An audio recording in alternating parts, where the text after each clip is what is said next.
اعوذ باللہ من الشیطان الرجیم، میں اللہ تعالیٰ کی پناہ میں آتا ہوں شیطان مردود سے۔ بسم اللہ الرحمن الرحیم، اللہ کے نام سے شروع جو نہایت مہربان رحم والا۔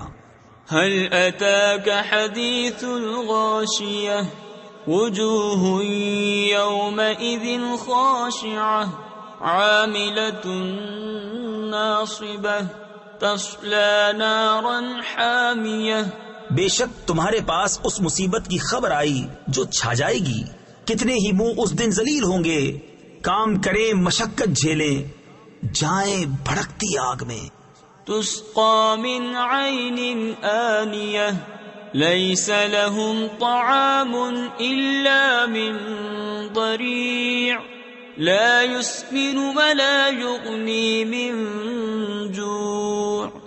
نہایت جلتے چشمے کا پانی پلائے جائیں، ان کے لیے کچھ کھانا نہیں مگر آگ کے کانٹے، کہ نہ فربہی رائیں اور نہ بھوک میں کام دیں۔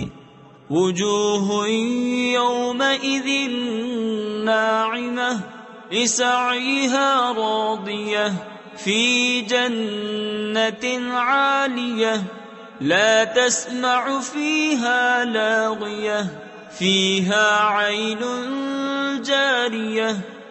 کتنے ہی منہ اس دن چین میں ہیں، اپنی کوشش پر راضی، بلند باغ میں کہ اس میں کوئی بیہودہ بات نہ سنیں گے، اس میں رواں چشمہ ہے۔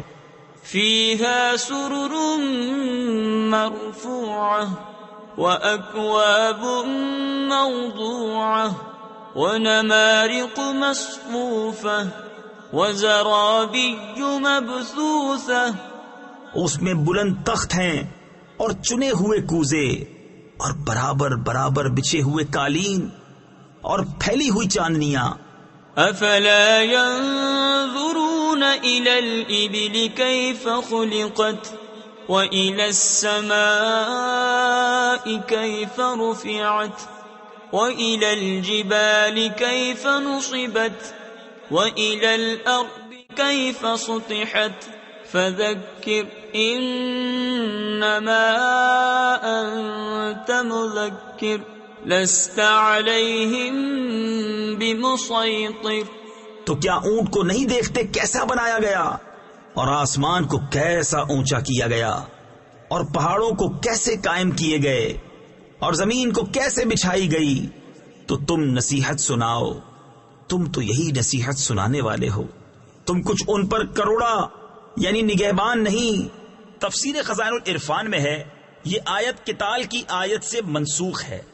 إلا من تولى وكفر فيعذبه الله العذاب الأكبر، إن إلينا إيابهم ثم إن علينا حسابهم۔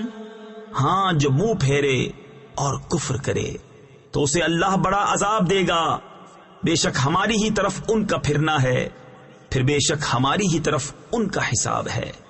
صدق اللہ العظیم۔